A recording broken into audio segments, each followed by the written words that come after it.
Hello friends, आपका अपने channel study for genius में स्वागत है। साथियों, ये आपकी एसएसटी की क्लास है और इसमें हम आपको टॉप 50 प्रश्न करवाने वाले हैं। देखिए आप दोस्तों, यकीन मानिए कि ये आपके सिर्फ 50 क्वेश्चन नहीं होंगे, इसमें हम आपको कम से कम 150 से लेकर 200 प्लस क्वेश्चन करवा देंगे। ठीक है, मतलब एक क्वेश्चन को लेके आपको कई सारे क्वेश्चंस करवा देंगे। तो आप यकीन मानिए कि ये सेशन आपका बहुत इंपॉर्टेंट होने वाला है दोस्तों।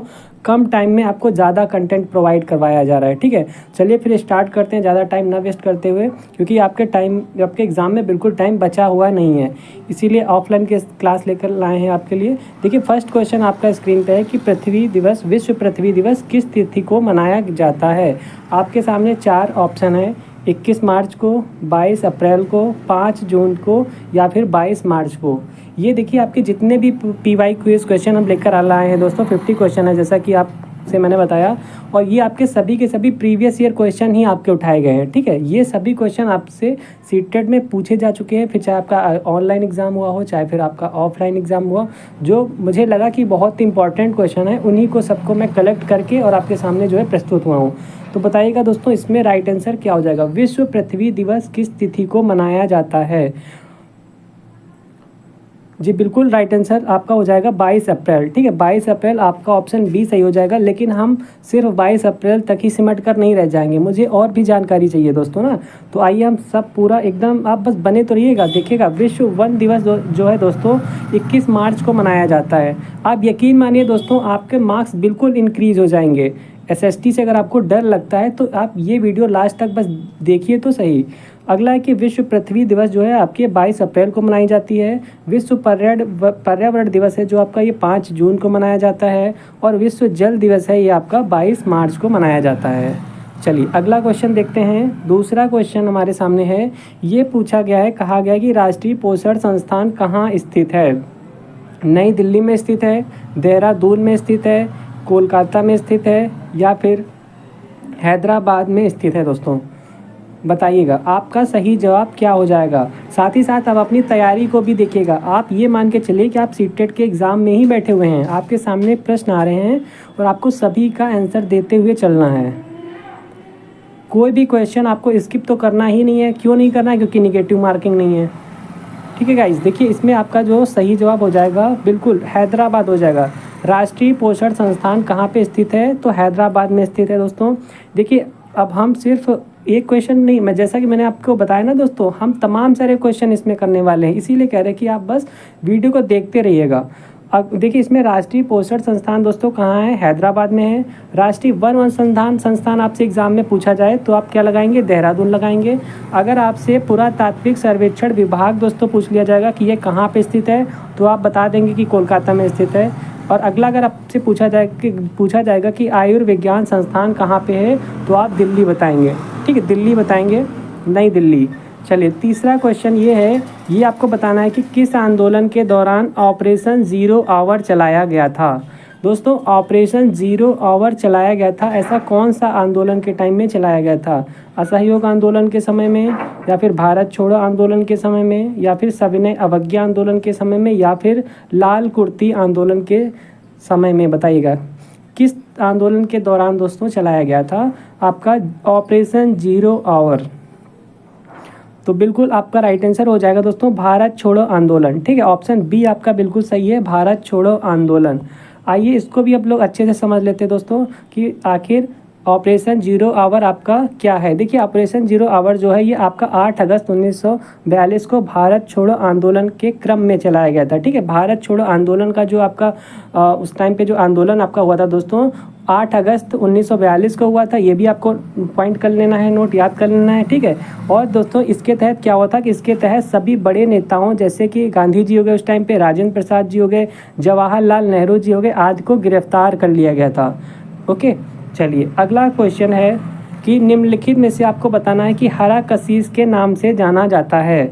बताइएगा दोस्तों कि हरा कशीस के नाम से क्या जाना जाता है। कॉपर सल्फेट जाना जाता है, फेरस सल्फेट जाना जाता है, मैग्नीशियम सल्फेट जाना जाता है, या फिर कॉपर क्लोराइड जाना जाता है, या फिर दोस्तों कॉपर क्लोराइड जाना जाता है। हरा कशीस का अन्य नाम आपका क्या है एग्जैक्टली ये बताना है। तो बिल्कुल आपका राइट आंसर क्या हो जाएगा, फेरस सल्फेट। ऑप्शन आपका बी सही है, क्या है, फेरस सल्फेट।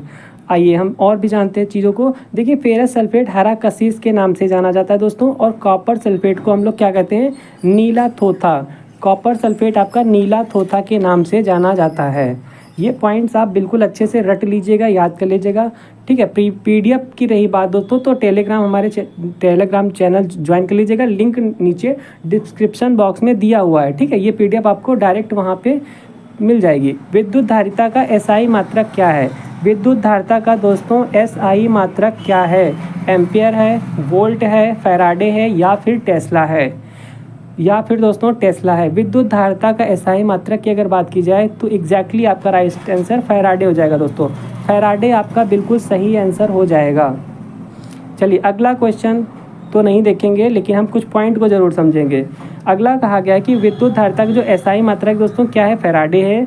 और धारिता का एसआई मात्रक दोस्तों क्या है, धारिता। अभी हमने क्या देखा, विद्युत धारिता देखा, और सिर्फ धारिता का अगर पूछा जाएगा तो आप क्या लगाएंगे, कूलाम प्रति वोल्ट लगाएंगे, ठीक है। कूलाम प्रति वोल्ट है, और इसे हम लोग क्या कहेंगे दोस्तों, फैराड कहते हैं, ठीक है। इसे हम लोग दोस्तों फैराडे नहीं फैराड कहते हैं। और देखिए इसे एफ से रिप्रेजेंट करते हैं दोस्तों, और इस प्रकार एक फैराड में जो है आपका 1 कूलाम प्रति वोल्ट होता है। चलिए अगला क्वेश्चन देख लेते हैं। अगला क्वेश्चन है दोस्तों कि विक्रमशिला गंगा डॉल्फिन अभ्यारण्य किस राज्य में है? विक्रमशिला गंगा डॉल्फिन अभ्यारण्य जो है आपका किस राज्य में है? उत्तराखंड में है, उत्तर प्रदेश में है, पश्चिम बंगाल में है, या फिर बिहार में है, या फिर बिहार राज्य में है? तो बताइएगा। देखिए ये बिल्कुल सही जवाब आपका आ रहा है। विक्रमशिला गंगा डॉल्फिन कहाँ पे स्थित है? आपका बिहार राज्य में है दोस्तों। कहाँ पे है जी? जहाँ पे नीतीश सरकार जी की सरकार है, नीतीश जी की सरकार है, वहीं पे है बिहार में। देखिए आप किसको समझिए, विक्रमशिला गंगा डॉल्फिन अभ्यारण्य बिहार के भागलपुर ज़िले में है दोस्तों, जो गंगा की डॉल्फिन की सुरक्षा के लिए बनाया गया है। और ये देखिएगा, गंगा की डॉल्फिन भारत का राष्ट्रीय जलीय जीव है। अगर पूछा जाए कि हमारे भारत का राष्ट्रीय जलीय जीव क्या है दोस्तों, तो क्या है, गंगा की डॉल्फिन है, ठीक है। जो गंगा, देखिए डॉल्फिन आपको कहाँ पाया जाती है बेसिकली अगर बात की जाए तो, डॉल्फिन जो आपकी डॉल्फिन मछली ना, ये बेसिकली आपको गंगा नदी में ही मिलती है, और कहीं मिलती ही नहीं है। चलिए 7 नंबर क्वेश्चन देखते हैं। 7 नंबर है कि नायकड़ा विद्रोह कहाँ हुआ था? नायकड़ा विद्रोह दोस्तों कहाँ हुआ था, बताइएगा जल्दी से। गुजरात में हुआ था, असम में हुआ था, बंगाल में हुआ था, या फिर आंध्र प्रदेश में हुआ था, या फिर दोस्तों आंध्र प्रदेश एपी में हुआ था। नायकड़ा विद्रोह कहाँ हुआ था बताइए। बिल्कुल सही जवाब आपका क्या हो जाएगा, गुजरात। आपका ऑप्शन ए सही हो जाएगा दोस्तों, गुजरात हो जाएगा सही। देखिए नायकड़ा विद्रोह जो है दोस्तों, यह वर्ष कब हुआ था? यह हुआ था दोस्तों 1868 में हुआ था। कहाँ हुआ था? गुजरात राज्य में हुआ था। चलिए अगला क्वेश्चन है, गदर पार्टी के अध्यक्ष निम्न में से कौन थे? दोस्तों गदर पार्टी के अध्यक्ष जो है निम्न में से कौन थे? आपके लाला हरदयाल थे, या फिर आपके सोहन सिंह भकना थे, या फिर बीडी सावरकर थे दोस्तों, या फिर अजीत सिंह थे, या फिर अजीत सिंह थे? बताइए फ्रेंड्स, आपका राइट आंसर क्या हो जाएगा। देखिए गदर पार्टी के जो अध्यक्ष थे दोस्तों, ये आपके सोहन सिंह भकना थे, ठीक है। ऑप्शन बी सही हो जाएगा, सोहन सिंह भकना थे। अब देखिए इसको समझ लेते हैं कि 1 नवंबर 1913 को अमेरिका के सैन फ्रांसिस्को में गदर पार्टी की क्या हुई, स्थापना हुई। और इसके जो संस्थापक थे ये आपके कौन थे दोस्तों, लाला हरदयाल थे, जबकि इस पार्टी के अध्यक्ष सोहन सिंह भकना थे, ठीक है। आई थिंक समझ में आ रहा होगा। चलिए 9 नंबर क्वेश्चन देखते हैं। 9 नंबर क्वेश्चन है कि भोपाल गैस त्रासदी में किस गैस का रिसाव हुआ था? जो आपकी भोपाल गैस त्रासदी हुई थी दोस्तों, कई संख्या में लोग मारे गए थे इसमें, तो बताइएगा इस गैस का नाम क्या था? जो गैस दोस्तों लीक हुई थी उस गैस का नाम क्या था? मिथाइल आइसोसाइनेट था, कार्बन मोनोऑक्साइड था, या फिर आपका नाइट्रिक ऑक्साइड था, या फिर सल्फर डाइऑक्साइड था, या फिर दोस्तों सल्फर डाइऑक्साइड था? सही जवाब क्या हो जाएगा? 9 का राइट आंसर क्या होगा? बिल्कुल क्या हो जाएगा? मिथाइल आइसोसाइनाइट हो जाएगा। देखिए हम लोग इससे शार्ट में क्या कहते हैं दोस्तों, मिक कहते हैं, MIC, मिथाइल आइसोसाइनेट, ठीक है, मिथाइल आइसोसाइनाइट कहते हैं। चलिए 10वां नंबर से पहले थोड़ा डिटेल्स जान समझते दोस्तों। या जो दोस्तों जो आपके मिथाइल आइसोसाइनेट नामक जहरीली गैस के कारण क्या हुआ था, 3 दिसंबर 1984 को भोपाल गैस त्रासदी हुई थी। अगर आपसे पूछ ले कि भोपाल गैस त्रासदी कब हुई थी, तो 3 दिसंबर दोस्तों 1984 को हुई थी।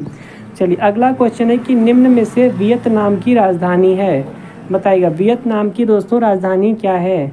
आपका जगरेब है, या फिर आपका एशनसियोन है, या फिर हनोई है दोस्तों, या फिर नसाऊ है, या फिर नसाऊ है। इसमें आपका सही जवाब क्या हो जाएगा दोस्तों, या फिर नसाऊ है। अब बताइएगा आप इसमें राइट आंसर क्या हो जाएगा। बिल्कुल सही ऑप्शन आपका हनोई। हनोई जो है वियतनाम की राजधानी क्या है, हनोई है। चलिए अब देखिएगा, समझ लीजिएगा किसकी कौन सी राजधानी है। देखिए क्रोएशिया की राजधानी क्या है दोस्तों, तो जगरेब है। आपकी पराग्वे की राजधानी क्या है, ये आपका एशनसियोन है। और बहामास की राजधानी दोस्तों क्या है, ये आपकी नसाऊ है। और वियतनाम की जैसा कि हमने बताया हनोई है। ठीक है, चलिए अगला फिर देखते हैं। अगला क्वेश्चन ये पूछा गया है कि फोटान की खोज किसने किया था। फोटान की खोज दोस्तों किसने किया था, लॉर स्ट्रास ने किया था, या फिर अल्बर्ट आइंस्टीन ने किया था, या फिर हम्फ्री डेवी ने किया था, या फिर A.H. टेलर ने किया था दोस्तों, या फिर दोस्तों A.H. टेलर ने किया था, या फिर A.H. टेलर ने किया था। आपका सही जवाब क्या हो जाएगा। बिल्कुल राइट आंसर आपका अल्बर्ट आइंस्टीन। देखिए फोटान की खोज किसने की थी दोस्तों, ये की थी अल्बर्ट आइंस्टीन जी ने। ये यहाँ पे समझिएगा, देखिए फोटान की खोज दोस्तों 1905 में अल्बर्ट आइंस्टीन ने किया था। और फोटान का भार जो है वो द्रव्यमान, फोटान का भार दोस्तों वेट मतलब, और जो मास है द्रव्यमान, ये आपका क्या होता है, शून्य होता है। कैसा होता है दोस्तों, शून्य होता है, 0। अगला 12 नंबर क्वेश्चन आपसे पूछा गया है कि किस विटामिन का रासायनिक नाम टेकोफेराल है। आखिर ऐसा कौन सा रासायनिक है दोस्तों, केमिकल नेम जिसका नाम टेकोफेराल है। विटामिन सी का है दोस्तों, या फिर आपका विटामिन डी का है, या फिर विटामिन ई का है, या फिर विटामिन के का है, बताइएगा। या फिर विटामिन के का है। किस विटामिन का रासायनिक नाम जो है दोस्तों, ये आपका टेकोफेराल है, बताइएगा सही जवाब क्या हो जाएगा।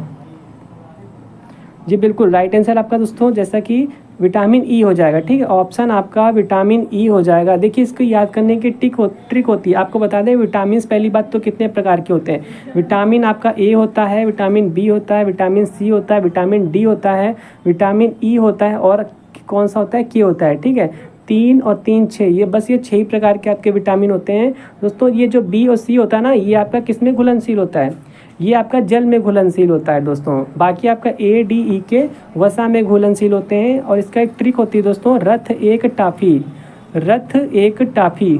ठीक है, आप इस फार्मूले से सभी के सभी रासायनिक नाम याद कर सकते हैं। रथ एक दोस्तों टॉफ़ी। ठीक है, देखिए रा से आपका ए एस्कार्बिक एसिड हो गया, था से थायमीन हो गया, और रथ ए से आपका एस्कार्बिक एसिड ये हो गया। ठीक है, रथ एक टॉफ़ी।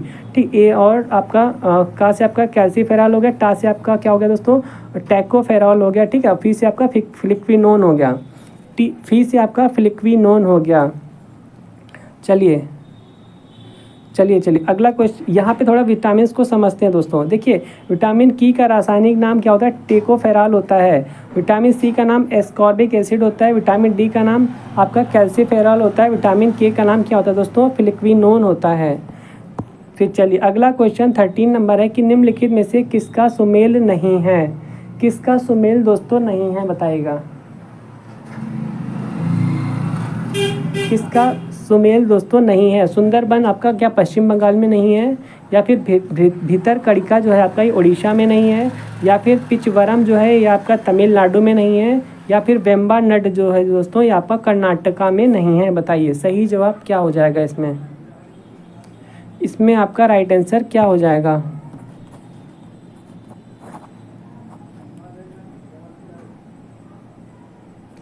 बताइए।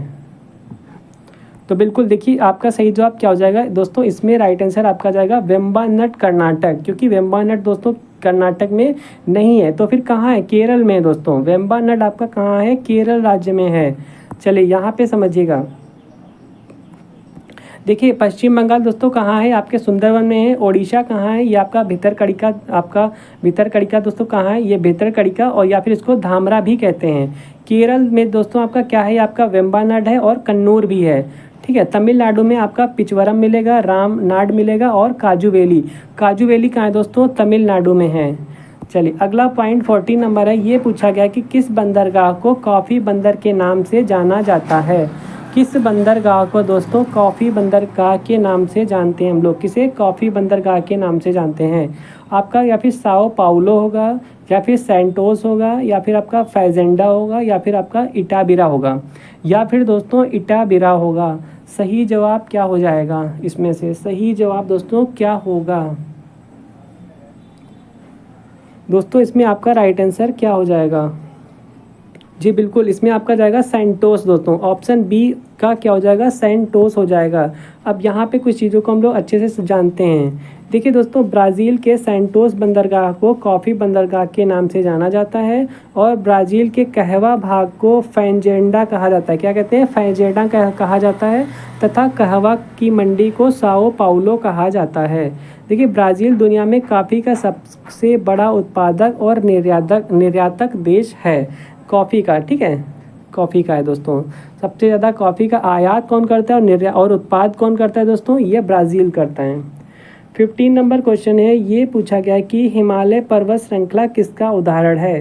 जो आपके हिमालय पर्वत श्रृंखला है दोस्तों, यह किसका एग्जाम्पल है, आपका ज्वालामुखी पर्वत का है, या फिर अवशिष्ट पर्वत का है, या फिर ब्लॉक पर्वत का है, या फिर वलित पर्वत का है दोस्तों, या फिर दोस्तों यह वलित पर्वत का एग्जाम्पल है। बताइए हिमालय पर्वत श्रृंखला किसका उदाहरण है। तो बिल्कुल आपका क्या हो जाएगा, वलित पर्वत। ऑप्शन आपका डी बिल्कुल सही हो जाएगा, वलित पर्वत। चलिए यहाँ पे देखते हैं। देखिए इसमें ये पॉइंट्स हैं कि हिमालय पर्वत श्रृंखला वलित पर्वत का उदाहरण है। ये संपीड़न की शक्तियों के द्वारा निर्मित पर्वत है। इसे मोड़दार पर्वत भी कहते हैं और इसके अन्य उदाहरण आल्पस, एटलस, यूराल हैं। कौन कौन से, अल्पस, एटलस आपका है, ठीक है, आल्पस, एटलस और यूराल हैं। चलिए 16 नंबर क्वेश्चन है दोस्तों, ये आपसे पूछा गया कि राष्ट्रीय पुलिस अकादमी कहाँ है। राष्ट्रीय पुलिस अकादमी दोस्तों कहाँ है, ये आपके देहरादून में है, या फिर बेंगलुरु में है, या हैदराबाद में है दोस्तों, या फिर आपका आबू रोड में है। राष्ट्रीय पुलिस अकादमी कहाँ स्थित है, देहरादून में स्थित है, बेंगलुरु में स्थित है, हैदराबाद में स्थित है दोस्तों, या फिर आबू रोड में स्थित है। बिल्कुल राइट आंसर आपका क्या हो जाएगा दोस्तों, हैदराबाद में है, ठीक है। देखिए आपका जो राष्ट्रीय पुलिस अकादमी है दोस्तों, ये आपके हैदराबाद में है, हैदराबाद में हो जाएगा। ऑप्शन आपका सी सही है। अब यहाँ पे समझिएगा चीज़ों को। देखिए यहाँ पे हम चीज़ों को अच्छे से जानते हैं। यहाँ पे देखिए सरदार वल्लभ भाई पटेल राष्ट्रीय पुलिस अकादमी हैदराबाद में स्थित है और राष्ट्रीय पुलिस अकादमी भारतीय पुलिस सेवा के अधिकारियों को प्रशिक्षण देती है, जिनका चयन पूरे भारतवर्ष में संचालित की जाने वाली सिविल सेवा परीक्षा के माध्यम से किया जाता है। चलिए अगला है एटीएम का पूरा नाम, बताइएगा एटीएम का पूरा नाम क्या है। ऑटोमेटिक टेलर मशीन है, या फिर ऑटोमेटेड टेलर मशीन है दोस्तों, या फिर ऑटोमेटिक टेली मशीन है, या फिर ऑटोमेटेड टैली मैकेनिक है। ऑटोमेटेड टैली मैकेनिक है। सही जवाब क्या हो जाएगा दोस्तों, इसमें राइट आंसर क्या होगा, इसमें आपका सही जवाब क्या हो जाएगा। एटीएम का पूरा नाम है, बताइएगा। देखिए दोस्तों एटीएम का पूरा नाम क्या है, तो एटीएम का पूरा नाम है आपका ऑटोमेटेड टेलर मशीन, ठीक है। ऑटोमेटेड टेलर मशीन आपका सही जवाब हो जाएगा। ये देखिए चलिए अगला क्वेश्चन है 18 नंबर। ये पूछा गया है कि भूरी क्रांति किसे कहते हैं। दोस्तों भूरी क्रांति किसे कहते हैं, चारा उद्योग का विकास को कहते हैं इसमें, या फिर समुद्री उत्पाद का विकास आएगा, या फिर दूध एवं दुग्ध उत्पाद आएगा, या फिर इनमें से कोई नहीं, या फिर दोस्तों इनमें से कोई नहीं। भूरी क्रांति हम लोग किसे कहते हैं, तो भूरी क्रांति दोस्तों हम लोग किसे कहते हैं, ना ही चारा उद्योग को कहते हैं, ना ही समुद्री उत्पाद को कहते हैं दोस्तों, और ना ही हम किसे कहते हैं, दूध एवं दुग्ध उत्पाद को कहते हैं। तो फाइनली आखिर हम लोग कहते किसे हैं दोस्तों, आइए जानते हैं। भूरी क्रांति का संबंध आपका उर्वरक उत्पादन से है, ठीक है, एवं गैर परंपरागत ऊर्जा स्रोत से दोस्तों। अतः उपयुक्त में से कोई भी विकल्प आपका सही नहीं है। चलिए 19 नंबर क्वेश्चन है, ये पूछा गया है कि टिम बर्नर्स-ली www जो आपका वर्ल्ड वेब है दोस्तों, इसकी खोज कब की गई थी। ये सभी के सभी क्वेश्चन दोस्तों आपके आए हुए हैं सीटेट के एग्ज़ाम में। वर्ष आपका 1989 है या वर्ष आपका 1984 है, वर्ष 1982 है या फिर दोस्तों वर्ष 1986 है या फिर आपका वर्ष 1986 राइट आंसर हो जाएगा। टिम बर्नर्स-ली ने www की खोज कब की थी, किस ईयर में की थी, आपको बताना है सही जवाब बताइएगा। इसमें आपका राइट आंसर क्या हो जाएगा, तो बिल्कुल देखिए आपका सही जवाब जाएगा दोस्तों 1989, ऑप्शन आपका ए सही हो जाएगा 1989। चलिए 20 नंबर क्वेश्चन है, ये पूछा गया है कि पत्ता गोभी खाद्य पदार्थ का संग्रह कहाँ करता है। जो पत्ता गोभी है ये खाद्य पदार्थ का संग्रह कहाँ करता है, मतलब कि पत्ता गोभी की कौन सी चीज़ है जो हम लोग खाते हैं, तना खाते हैं, फल खाते हैं, जड़ खाते हैं या फिर पत्तियाँ खाते हैं, या फिर दोस्तों पत्तियाँ खाते हैं। पत्ता गोभी में से हम लोग क्या खाते हैं, खाने योग्य क्या भाग है उसका, तो हम लोग दोस्तों क्या खाते हैं, पत्तियाँ खाते हैं। ठीक है, पत्ता गोभी में हम लोग, जिसे हम लोग क्या कहते हैं, बंद गोभी भी कहते हैं। ठीक है, उसकी हम लोग पत्तियों को खाते हैं। यहाँ पे देखिए पत्ता गोभी में खाद्य पदार्थों का संग्रह पत्तियों में होता है तथा यह पत्तियाँ विटामिन के और विटामिन सी का अच्छा स्रोत हैं। इसमें पर्याप्त मात्रा में रेशा, कैल्शियम एवं पोटेशियम भी पाया जाता है। ठीक है, आइए फिर अगला क्वेश्चन है 21 नंबर, ताजमहल किससे प्रभावित हो रहा है। देखिए दोस्तों आपको पता है कि आए दिन क्या हो रहा है, ताजमहल हमारा जो है वो बात नहीं रह गई, ताजपन में वो सफ़ेदी नहीं रह गई है, वो हल्का पीला होता जा रहा है। ठीक है, तो वह किसकी वजह से उसमें पीलापन आ रहा है, SO2 के कारण आ रहा है, CO के कारण आ रहा है, NO के कारण आ रहा है या फिर आपका CO2 के कारण आ रहा है, बताइएगा। इसमें आपका राइट आंसर क्या हो जाएगा, इसमें आपका सही जवाब क्या हो जाएगा बताइएगा। आपका सल्फर डाइऑक्साइड हो जाएगा, कार्बन मोनोऑक्साइड हो जाएगा या फिर आपका नाइट्रस ऑक्साइड हो जाएगा या फिर दोस्तों आपका कार्बन डाइऑक्साइड हो जाएगा। तो बिल्कुल आपका सही जवाब दोस्तों क्या है, सल्फर डाइऑक्साइड, ऑप्शन आपका ए बिल्कुल सही आ जाएगा। ठीक है, अब देखिए यहाँ पे समझिएगा, देखिए ताजमहल अम्लीय वर्षा से प्रभावित हो रहा है जिसमें आपका SO2 जो है सल्फर डाइऑक्साइड की अधिकता की वजह से वह क्या हो रहा है, हल्का पीलापन उसमें आ रहा है। चलिए अगला 22 नंबर है दोस्तों, ये पूछा गया कि निम्नलिखित में से किसकी कोई सीमा नहीं है। आखिर ऐसा क्या है जिसकी कोई भी सीमा नहीं है, मतलब कोई लिमिट है ही नहीं, मतलब लिमिटलेस है दोस्तों। विकृत है, कोणीय वेग है, संवेग है या फिर आपका कोणीय संवेग है या फिर दोस्तों आपका कोणीय संवेग है। इसमें आपका सही जवाब क्या हो जाएगा बताइएगा, इसमें आपका राइट आंसर क्या हो जाएगा। तो बिल्कुल आपका जो विकृत है दोस्तों, ऑप्शन ए सही है। विकृत की कोई भी सीमा नहीं होती है, ये एकदम लिमिटलेस होता है। विकृत देखिए वस्तु के आकार अथवा आकृति में होने वाले धनात्मक परिवर्तन को हम लोग दोस्तों विकृत कहते हैं। ठीक है, चलिए आइए 23 नंबर क्वेश्चन है कि किस राज्य को भारत का कृषि सार कहा जाता है। आखिर ऐसा कौन सा राज्य है जिसको भारत का कृषि सार कहा जाता है। उत्तर प्रदेश को, तमिलनाडु को, मध्य प्रदेश को दोस्तों या फिर पश्चिम बंगाल को, या फिर दोस्तों पश्चिम बंगाल को। इसमें आपका सही जवाब क्या हो जाएगा बताइएगा, इसमें आपका राइट आंसर क्या हो जाएगा। किस राज्य को भारत का कृषि सार कहा जाता है, तो बिल्कुल आपका सही जवाब दोस्तों क्या हो जाएगा, उत्तर प्रदेश। उत्तर प्रदेश को भारत का कृषि सार कहा जाता है क्योंकि सबसे ज़्यादा जो कृषि है दोस्तों वह कहाँ पे की जाती है, उत्तर प्रदेश में। अपनी उत्पादन क्षमता एवं विविध कृत कृषि उपज के कारण दोस्तों उत्तर प्रदेश को भारत का कृषि सार कहा जाता है। चलिए अगला क्वेश्चन देखते हैं 25 नंबर क्वेश्चन है, ये पूछा गया है कि महिलाओं के सशक्तिकरण के लिए राष्ट्र नीति किस वर्ष में अपनाए गए थे। देखिए जो आपका राष्ट्रीय नीति है दोस्तों, यह किस वर्ष राष्ट्रीय नीति को अपनाया गया था आपको बताना है।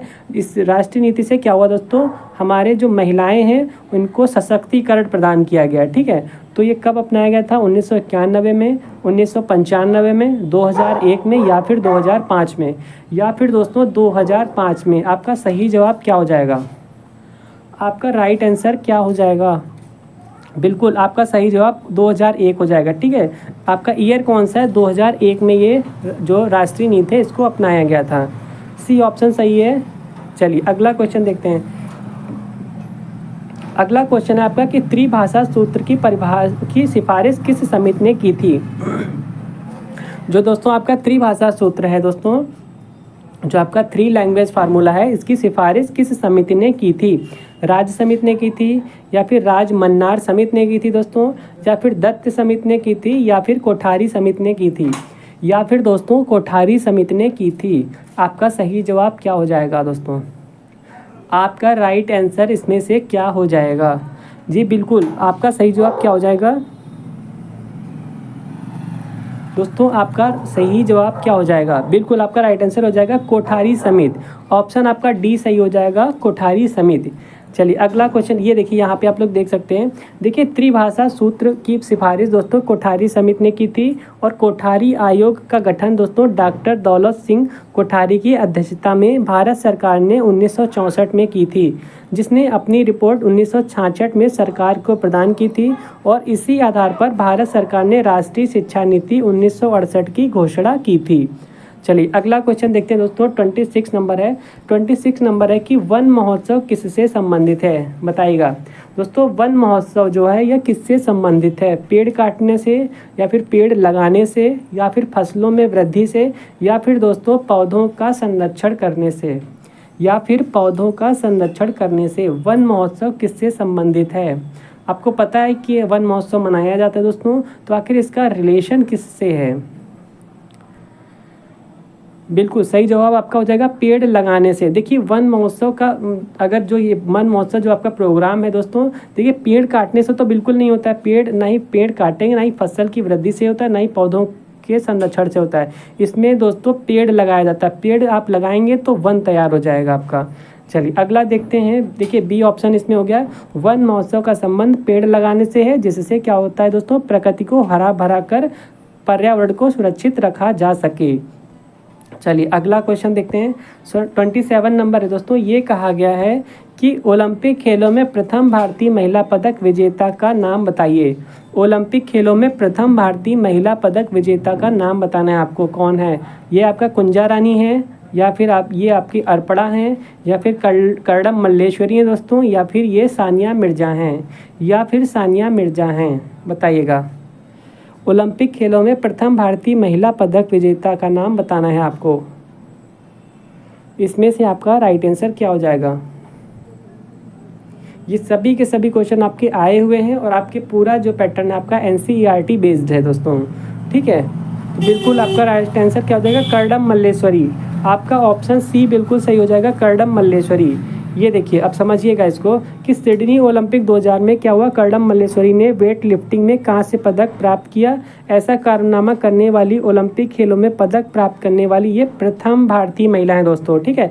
ये प्रथम भारतीय महिला है, इस वजह से जो है NCERT में इनका सब कुछ दिया है इनका नाम। और ये क्वेश्चन आपका दोस्तों आया हुआ पूछा हुआ क्वेश्चन है। अगला है कि अधिकांश भूपर्पटी किस शैल से बनी है? अधिकांश जो भूपर्पटी जो है दोस्तों ये किस शैल से बनी हुई है? आग्नेय शैल से बनी हुई है, कायांतरित शैल से बनी हुई है, अवसादी शैल से बनी हुई है, या फिर कार्बोनेट सल्फेट, या फिर कार्बोनेट शैल से बनी हुई है, या फिर दोस्तों कार्बोनेट शैल से। ये तो पहली बात तो कोई शैल ही नहीं होती है, इसको हटा ही दो ना, इसको तो हटा ही दो। अब बताइएगा 3 ऑप्शन में से कौन सा राइट हो जाएगा? बिल्कुल सही जवाब आपका क्या हो जाएगा? आग्नेय शैल हो जाएगा दोस्तों। ऑप्शन आपका ए सही हो जाएगा। देखिए यहाँ पे पॉइंट की जाए, ये बात की जाए, जब अपनी ऊपरगामी गति में मैग्मा ठंडा होकर ठोस बन जाता है तो यह आग्नेय शैल कहलाता है दोस्तों, ठीक है। ठंडा तथा ठोस बनने की यह प्रक्रिया पृथ्वी की परपटी या सतह पर हो सकती है। ग्रेनाइट, गैब्रो और आपका पैग्मेटाइट और बेसाल्ट आदि जो हैं ये आग्नेय शैलों के उदाहरण हैं। चलिए अगला क्वेश्चन देखते हैं। अगला क्वेश्चन है दोस्तों कि वायुमंडल में प्रायः गर्मी कहाँ से आती है? बताइएगा। वायुमंडल में प्रायः गर्मी कहाँ से आती है? सूर्य ताप से आती है, या फिर चालन से आती है, या विकिरण से आती है दोस्तों, या फिर संवहन से आती है? बताइए। या फिर दोस्तों संवहन से आती है। आपका राइट आंसर क्या हो जाएगा? वायुमंडल में प्रायः गर्मी कहाँ से आती है?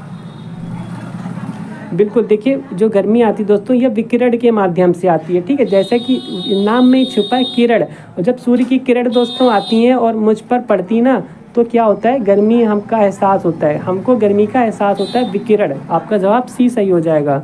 चलिए ये यहाँ पे देख सकते हैं कि सूर्य की लघु तरंग विकिरण ऊर्जा से पृथ्वी गर्म होती है और पृथ्वी से दीर्घ तरंग भौमिक ऊर्जा का जो है दोस्तों विकिरण वायुमंडल में अवशोषित होता है। चलिए अगला क्वेश्चन फिर देखते हैं। 30 नंबर क्वेश्चन है कि माउंट एवरेस्ट पर चढ़ने वाली पहली भारतीय महिला कौन थी? बताइएगा। माउंट एवरेस्ट पर चढ़ने वाली पहली भारतीय महिला कौन थी? बछेंद्री पाल थी, या फिर फुदोर जी थी, या फिर आंग सान सूकी थी, या फिर योको ओनो थी, या फिर दोस्तों योको ओनो थी। सही जवाब क्या हो जाएगा इसमें दोस्तों? इसमें आपका राइट आंसर क्या हो जाएगा? बिल्कुल देखिए, इसमें आपका सही जवाब दोस्तों क्या हो जाएगा? ये आपका जाएगा बछेंद्री पाल। ठीक है, आपका राइट आंसर दोस्तों ए सही हो जाएगा।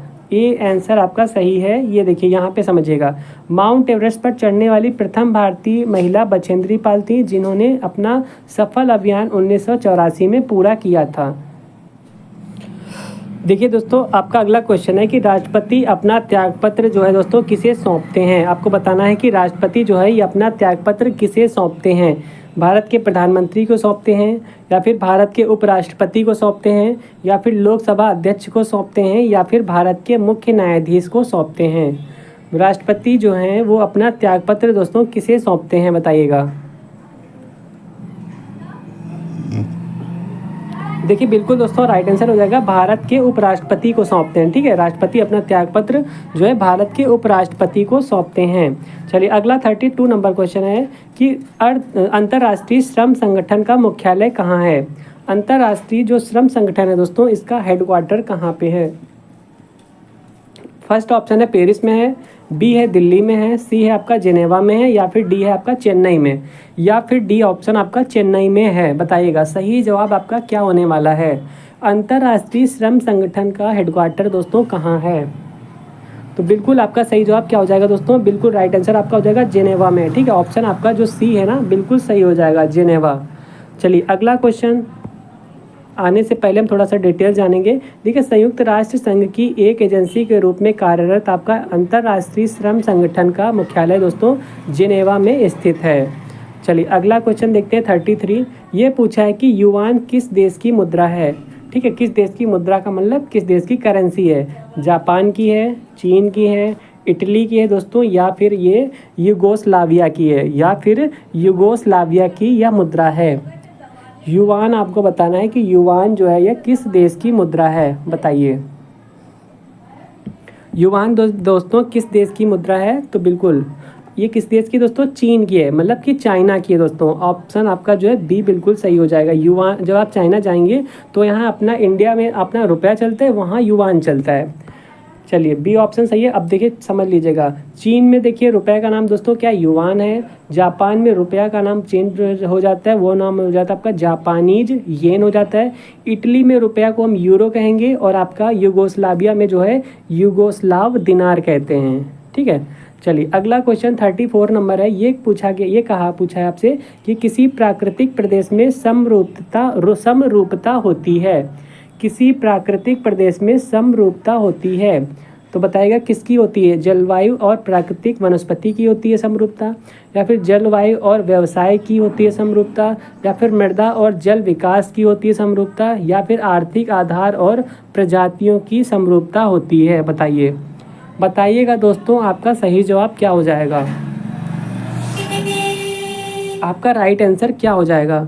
तो जी बिल्कुल सही जवाब आपका क्या हो जाएगा? जलवायु और प्राकृतिक वनस्पति की समरूपता। ऑप्शन आपका दोस्तों ए बिल्कुल सही हो जाएगा।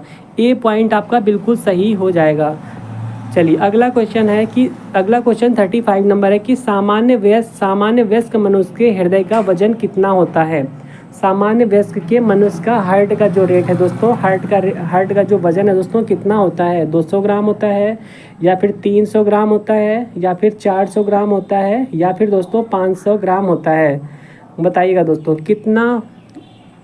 कितने ग्राम का वजन होता है हमारे हार्ट का दोस्तों जो है, कितने उसका वेट कितना होता है? आपको बताना है कितना वेट होता है हार्ट का। तो देखिए हमारे वेट का दोस्तों वेट, हमारे हार्ट का जो वेट है दोस्तों ये 300 ग्राम होता है। ठीक है, कितने ग्राम होता है दोस्तों? 300 ग्राम होता है। देखिए हार्ट बनाते भी कुछ इस प्रकार है, जैसे मतलब कि वैसे रियल में नहीं, कुछ हार्ट देखिए आप लोग कुछ ऐसे 3 करके ही तो बनाते हैं, 3 करके, तो बस वही ऐसे ही याद कर लीजिए, 3 और 2 जीरो लगा दीजिए, 300 ग्राम। चलिए यहाँ पे समझ लीजिएगा वही बात लिखी हुई है। चलिए अगला है 36 नंबर कि प्रकाश संश्लेषण होता है, बताएगा प्रकाश संश्लेषण होता है किस में होता है? पादपों की जड़ों में होता है, पादपों के हरे भाग में होता है संश्लेषण, या फिर पादपों के तने में संश्लेषण होता है, या फिर पादपों के सभी भागों में संश्लेषण होता है, या फिर दोस्तों पादपों के सभी भागों में संश्लेषण होता है। बताइएगा सही जवाब क्या हो जाएगा दोस्तों? इसमें आपका राइट आंसर क्या हो जाएगा? आपका दोस्तों सही जवाब क्या हो जाएगा? तो देखिए आपको बता दें, इसमें राइट आंसर हो जाएगा आपका पादपों के हरे भाग में होता है। दोस्तों देखिए जो आपका प्रकाश संश्लेषण होता है दोस्तों ये पादपों के हरे भाग में होता है। ऑप्शन आपका बी सही होगा।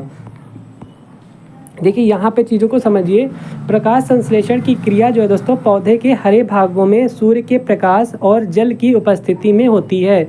पौधों के हरे भाग में पर्णहरित क्लोरोफिल पाया जाता है और इस क्रिया के द्वारा पौधे कार्बन डाइऑक्साइड ग्रहण कर अपना भोजन बनाते हैं और ऑक्सीजन को छोड़ते हैं। चलिए अगला क्वेश्चन देखिएगा 37 दोस्तों, इसमें रॉलेट एक्ट 1999 किस कार्यालय में लागू किया गया? रॉलेट एक्ट दोस्तों 1990 किस कार्यकाल में लागू किया गया? आपका ये लॉर्ड चेम्सफोर्ड के कार्यकाल में लागू किया गया, या फिर लॉर्ड विलियम के कार्यकाल में लागू किया गया, या फिर लॉर्ड मिंटो के कार्यकाल में लागू किया गया दोस्तों, या फिर लॉर्ड वेटिंग के कार्यकाल में लागू किया गया? बताइएगा। जो आपका रॉलेट एक्ट था दोस्तों कब आया? 1990 में आया। उस टाइम पे आपको बताना है कि किसका कार्यकाल था उस टाइम पे। तो बिल्कुल आपका राइट आंसर क्या हो जाएगा? सही जवाब आपका आ रहा है जैसे कि लॉर्ड चेम्सफोर्ड। ठीक है, ऑप्शन आपका ए सही हो जाएगा, लॉर्ड चेम्सफोर्ड। देखिए यहाँ पे समझ लेते हैं। देखिए रॉलेट एक्ट आपका 1990 में लॉर्ड चेम्सफोर्ड के काल में लागू किया गया था और भारत में क्रांतिकारियों के प्रभाव को समाप्त करने तथा राष्ट्रीय भावना को कुचलने के लिए ब्रिटिश सरकार ने न्यायाधीश सर सिडनी रॉलेट की अध्यक्षता में गठित कमेटी के सुझावों को 1919 में लागू कर दिया। चलिए अगला है 38 क्वेश्चन। ये पूछा गया कि बुनियादी शिक्षा का विचार पहले किसने प्रस्तुत किया था? बताइएगा। जो आपकी बुनियादी शिक्षा है दोस्तों इसका विचार सबसे पहले किसने प्रस्तुत किया था? जवाहरलाल नेहरू ने प्रस्तुत किया था, राजा राम मोहन राय ने प्रस्तुत किया था, महात्मा गांधी ने प्रस्तुत किया था, या फिर दयानंद सरस्वती ने प्रस्तुत किया था? बताइएगा। बुनियादी शिक्षा। तो देखिए इसका जो विचार है दोस्तों सबसे पहले किसने प्रस्तुत किया था? तो किया था महात्मा गांधी जी ने। ठीक है, महात्मा गांधी जी ने प्रस्तुत किया था। ऑप्शन आपका जो है सी सही हो जाएगा। अब यहाँ पे जानिएगा। देखिए बुनियादी शिक्षा का विचार महात्मा गांधी जी ने अपनी वर्धा योजना, जो इनकी योजना आई थी 1937 में, उसमें प्रस्तुत किया था। इससे डॉक्टर जाकिर हुसैन भी जुड़े हुए थे और गांधी जी ने अपने हरिजन पत्र में इसकी रूपरेखा प्रस्तुत की थी। चलिए अगला क्वेश्चन आपका 39 की ऊंचे क्षेत्रों में सैटेलाइट मृदा की रचना होती है तो कैसी होती है दोस्तों? क्षारीय होती है, लवणीय होती है, अम्लीय होती है, या फिर आपका संतुलित होती है? ऊंचे क्षेत्रों में सैटेलाइट की मृदा की संरचना कैसे होती है? बताइएगा। वहाँ की जो सैटेलाइट, देखिए आपका जो ऊंचे क्षेत्रों में सैटेलाइट की जो स्थापित की जाती है ना दोस्तों, वहाँ की मिट्टी, मृदा का मतलब मिट्टी जो है वो कैसी होती है? क्षारीय होती है, लवणीय होती है, अम्लीय होती है, या फिर संतुलित होती है? तो बिल्कुल आपका राइट आंसर हो जाएगा अम्लीय होती है। कैसी होती है दोस्तों? अम्लीय होती है, एसिड होती है। ठीक, चलिए यहाँ पे जानते हैं। देखिए ऊंचे क्षेत्रों की लेटेराइट मृदा अम्लीय प्रकार की होती है और लेटेराइट मिट्टी का निर्माण भारी वर्षा के कारण हुई निछालय प्रक्रिया के कारण होता है और शुष्क मौसम में यह मिट्टी सूख जाती है और इसका स्वरूप दोस्तों चट्टानी हो जाता है। ठीक है, कैसा हो जाता है? एकदम चट्टान के आकार में एकदम कठोर हो जाता है। चलिए अब आपको बताना है 40 नंबर का क्या हो जाएगा कि 1 किलोबाइट कितने बिट के बराबर होता है? ठीक है, 1 किलोबाइट दोस्तों आपको बताना है कि कितने बिट के बराबर होता है। 512 बिट के बराबर होता है, 1000 बिट के बराबर होता है, 1024 बिट के बराबर होता है, या फिर 1042 बिट के बराबर होता है? बताइएगा इसमें राइट आंसर आपका क्या हो जाएगा। दोस्तों इसमें आपका सही जवाब क्या हो जाएगा बताइएगा। तो बिल्कुल देखिए इसमें आपका सही जवाब क्या हो जाएगा दोस्तों, आपका राइट आंसर हो जाएगा 1024। ठीक है, देखिए 512 कुछ होता ही नहीं है, 1000 भी कुछ नहीं होता है, 1042 भी कुछ नहीं होता है, आपका 1024 बिट होता है आपका एक KB का। ठीक है, 1 KB का मतलब हो गया 1024 बिट होंगे उसमें।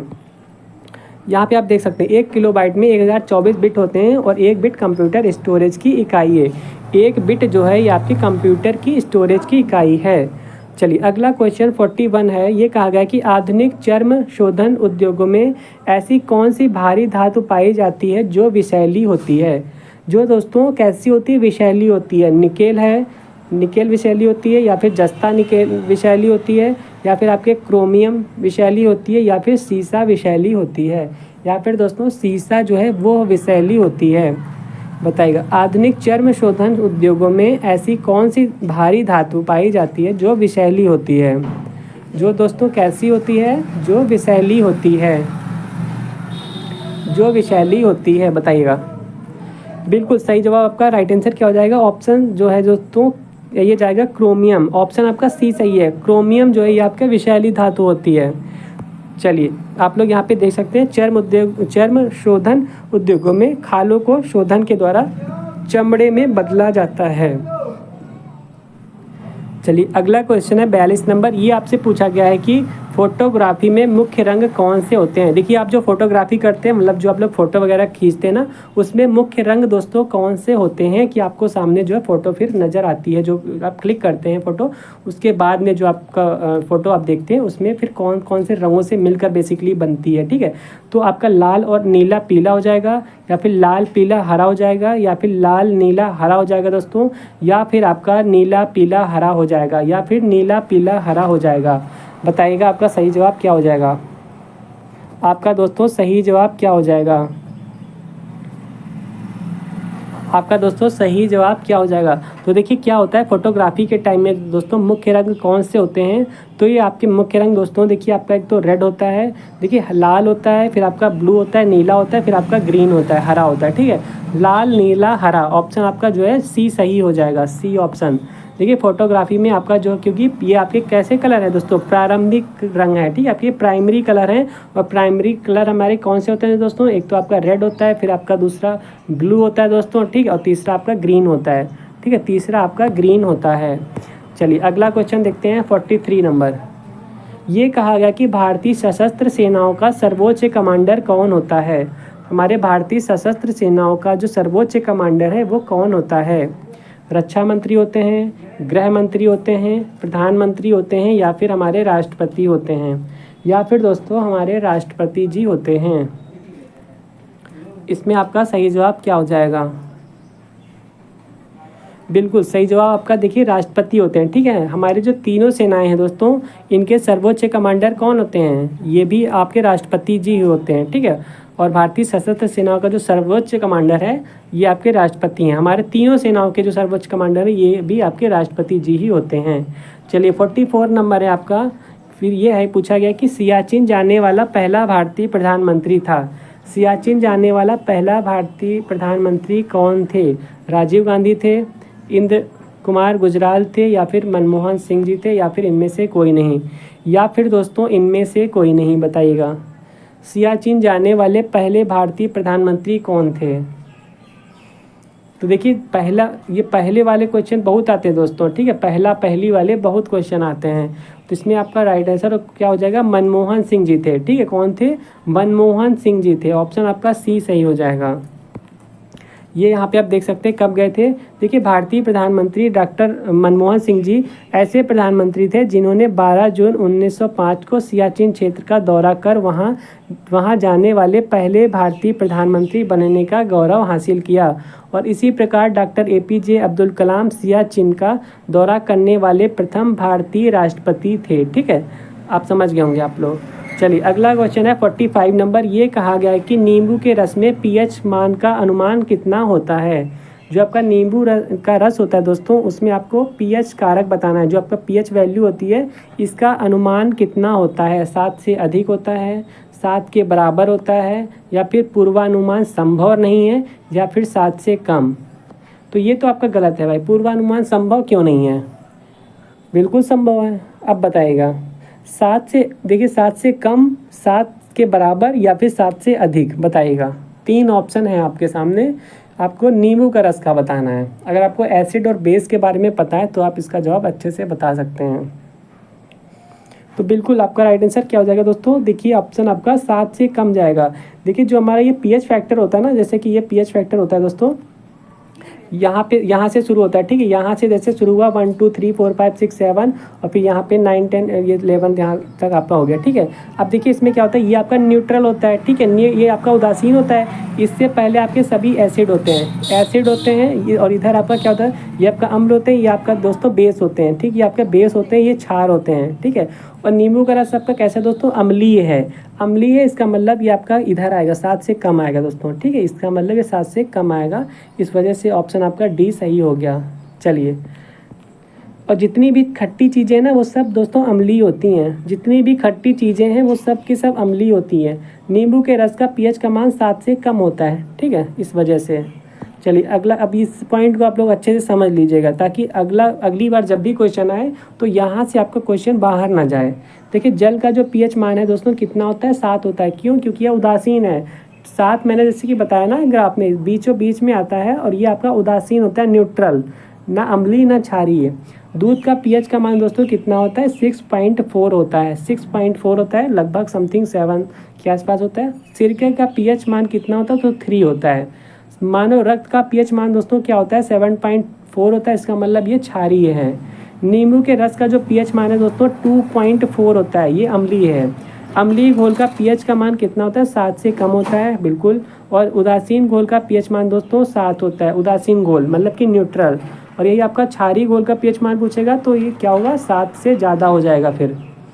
चलिए यहाँ पे देखिएगा, यहाँ लिखा है कि किसी व्यक्ति के रक्त के पीएच मान में कितना परिवर्तन होने पर कितना परिवर्तन होने पर मृत्यु हो जाती है। देखिए अगर किसी व्यक्ति के रक्त का जो पीएच है दोस्तों, अगर उसके पीएच वैल्यू में जो है 2.2 का 0.2 जो आपका ये आपका 0.2 पीएच का भी अगर डिफरेंस आ जाएगा, परिवर्तन आ जाएगा, तो उस व्यक्ति की डेथ हो जाएगी। और रक्त का पीएच वैल्यू होता है कितना, जैसा कि अभी हमने आपको बताया था दोस्तों, 7.4 होता है, ठीक है। अगर 7.4 से दोस्तों 7.6 हो जाए, या फिर 7.2 भी हो जाए ना, तो उसकी डेथ हो जाएगी, मानव की डेथ हो जाएगी ऑन द स्पॉट, ठीक है, समझ रहे हैं, तुरंत डेथ हो जाएगी अगर इतना भी डिफरेंस आ गया। चलिए अगला ये पूछा गया आपसे कि यूरिया किस में संश्लेषित होता है। यूरिया जो है वह किस में संश्लेषित होता है, कि मतलब इकट्ठा होता है, ठीक है। इसका संश्लेषण कहाँ पे होता है, इकट्ठा कहाँ होता है, यकृत में, फेफड़ों में, प्लीहा में, या फिर आंत में, या फिर दोस्तों आंत में, बताइएगा यूरिया किस में संश्लेषित होता है। तो बिल्कुल दोस्तों आपका जवाब क्या हो जाएगा, यकृत मतलब लीवर आपका हो जाएगा। आपका ऑप्शन क्या हो जाएगा, लीवर, यकृत में, ऑप्शन ए सही है। यूरिया का संश्लेषण यकृत में होता है। चलिए 47 नंबर है, ये क्या पूछा गया, ये पूछा गया है कि निम्नलिखित में से किसको भारत में नकदी फसल माना जाता है। नकदी का फसल ये होगा कि आप कोई भी सामान बेच कर आएंगे, आपको तुरंत नगद पेमेंट मिल जाएगा, ठीक है। आपको नगद दोस्तों क्या हो जाएगा, आपको नगद कैश, हार्ड कैश मिल जाएगा, ठीक है। तुरंत दोस्तों आपको नोटों की गड्डी मिल जाएंगी, ठीक है। उससे हम लोग क्या कहते हैं, नगदी फसल कहते हैं। मक्का है, चना है, प्याज है, या फिर गेहूँ है। मक्का है, चना है, प्याज है, या फिर गेहूँ है, बताइएगा हमारा भारत की नकदी फसल क्या है। नकदी फसल में दोस्तों क्या आएगा, तो देखिए दोस्तों नकदी फसल में आपका प्याज आता है। क्या आता है दोस्तों, नकदी फसल में हमारा प्याज आता है, प्याज, ठीक है। आइए देखिए यहाँ पे देखिए कहा गया है कि फसलों में से हमारा जो प्याज है दोस्तों भारत की नकदी फसल में आता है। जैसा कि आपका गन्ना हो गया, गन्ना भी आपका किस में आता है, नकदी फसल में आता है। चलिए अगला है कि भारतीय संविधान में शामिल नीति निर्देशक सिद्धांत जो हैं वह किसके संविधान से प्रेरित हैं। जो हमारा दोस्तों ये आपका नीति निर्देशक सिद्धांत है दोस्तों, ये कहाँ से लिए गए हैं, ब्रिटेन से लिए गए हैं, आयरलैंड से लिए गए हैं, यूएसए से लिए गए हैं, या फिर कनाडा से लिए गए हैं। या फिर दोस्तों कनाडा से लिए गए हैं। हमारा जो इंडियन कॉन्स्टिट्यूशन है दोस्तों, इसमें नीति निर्देशक सिद्धांत जो हैं दोस्तों, ये हमारे कहाँ से लिए गए हैं, किस संविधान से लिए गए हैं, कहाँ, किस देश के? तो बिल्कुल आपका राइट आंसर हो जाएगा आयरलैंड से लिए गए हैं दोस्तों। कहाँ से? आयरलैंड आपका बिल्कुल सही जवाब हो जाएगा। देखिए, भारतीय संविधान में शामिल नीति निर्देशक तत्व जो है दोस्तों, यह आयरलैंड के संविधान से लिया गया है। चलिए 49 नंबर क्वेश्चन बताएगा। टोटल 50 क्वेश्चन है हमारे पास। गांधी जी के विदेशी वस्तुओं के बहिष्कार के आंदोलन का लक्ष्य था, क्या लक्ष्य था? कि पूर्ण स्वतंत्रता मिले हमें, या फिर ब्रिटिश विरोधी भावना पैदा करना था, या फिर कल्याण राज्य को प्रोत्साहन देना था, या फिर कुटीर उद्योग को प्रोत्साहन देना था दोस्तों, या फिर कुटीर उद्योग को प्रोत्साहन देना था? बताएं। गांधी जी के विदेशी वस्तुओं के बहिष्कार के आंदोलन का आखिर क्या लक्ष्य था? उन्होंने विदेशी वस्तुओं का क्यों बहिष्कार किया था आखिर? तो बिल्कुल आपका जवाब क्या हो जाएगा दोस्तों? बिल्कुल इनका मतलब था कि कुटीर उद्योगों का प्रोत्साहन हो। ठीक है, मतलब कि जो हमारे जो देश की चीज़ें हैं, हमारे जो खुद के देश की चीज़ें हैं, उनको प्रोत्साहन मिले। ठीक है, इस मतलब विदेशी चीज़ों का बहिष्कार किया था, और जो खुद की चीज़ें थी, ठीक, जो हाथ की बनी हुई, जैसे इन्होंने चरखा पे ज़्यादा फोकस किया था, चरखा चलाया था। इनका फोकस यही था जो हमारे गांव में, हमारे जो मतलब देश में जो चीज़ें बनाई जाएं, उसका प्रोत्साहन हो, हम लोग विदेशी चीज़ को नहीं अपनाएंगे। बस बेसिकली इनका मेन पॉइंट यही था। यहाँ पे देख सकते हैं कि विदेशी उद्योगों का प्रोत्साहन देने के उद्देश्य से क्या स्वदेशी चीज़ों का इन्होंने कहा था कि स्वदेशी चीज़ें हम अपनाएंगे। मतलब स्वदेशी का मतलब जो खुद के देश में बनी हुई चीज़ें हैं, प्रोत्साहन देने के लिए का उद्देश्य यही था इन्होंने कहा विदेशी वस्तुओं का बहिष्कार करने के लिए इन्होंने यह आंदोलन को चलाया था कि विदेशी चीज़ें हम बहिष्कार करेंगे और अपने जो स्वदेशी चीज़ें हैं दोस्तों, इनका हम प्रोत्साहन करेंगे। चलिए 50 नंबर क्वेश्चन है दोस्तों कि पुर्तगाली संस्कृति के अवशेष भारत में कहाँ पाए जाते हैं? पुर्तगाली संस्कृति के अवशेष जो हैं दोस्तों, भारत में कहाँ पाए जाते हैं? गोवा में पाए जाते हैं, कालीकट में पाए जाते हैं, या फिर आपका कन्नौर में पाए जाते हैं, या फिर कोचीन में पाए जाते हैं दोस्तों, या फिर कोचीन में पाए जाते हैं। पुर्तगाली संस्कृति के जो अवशेष हैं दोस्तों, ये भारत में कहाँ पाए जाते हैं?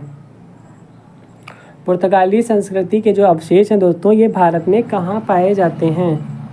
तो बिल्कुल दोस्तों, ये कहाँ पाए जाते हैं? ये दोस्तों कहाँ? गोवा में पाए जाते हैं। ठीक है, सबसे पहले पुर्तगाली कहाँ आए थे? गोवा में आए थे, और सबसे बाद में पुर्तगाली भी गए हैं दोस्तों।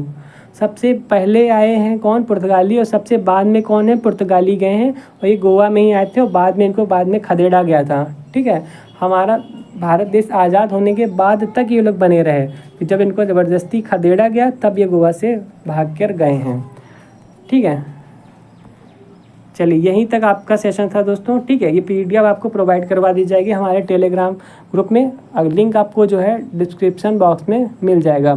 चलिए फिर मिलते हैं नेक्स्ट वीडियो में, तब तक आप अपना ख्याल रखिए, और जो भी अगर कोई क्वेश्चन में क्वेरी हो दोस्तों, तो आप कमेंट बॉक्स में कमेंट कर सकते हैं, और वीडियो अगर आपको अच्छा लगा तो प्लीज़ वीडियो को जो है लाइक करके दोस्तों में अपने शेयर भी कर दीजिएगा। चलिए फिर मिलते हैं नेक्स्ट वीडियो में, तब तक आप अपना ख्याल रखिए।